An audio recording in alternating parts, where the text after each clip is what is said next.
Welcome to our channel. Today we how to register with US Bank for card controls, detailed guide step by step clearly. To register with US Bank for card controls, start by opening your device's web browser. Type in the official US Bank website URL. Once on the home page, look for the login option at the top right corner. Click on the login button to access your account.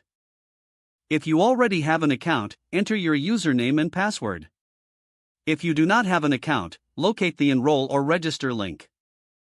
Click on the Enroll or Register link to set up a new account. Fill in the required fields, including your personal information.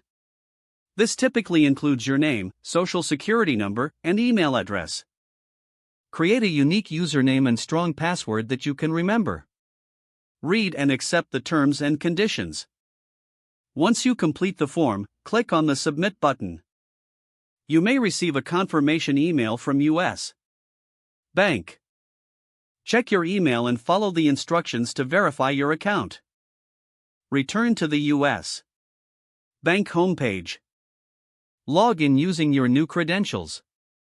After logging in, navigate to the Card Controls section. Look for options related to managing your card settings.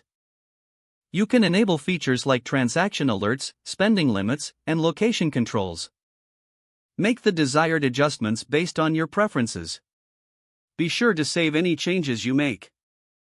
Review your settings to ensure everything is configured correctly. You are now registered and can manage your US Bank card controls effectively. Don't forget to like this video and subscribe to our channel for more step-by-step tech guides.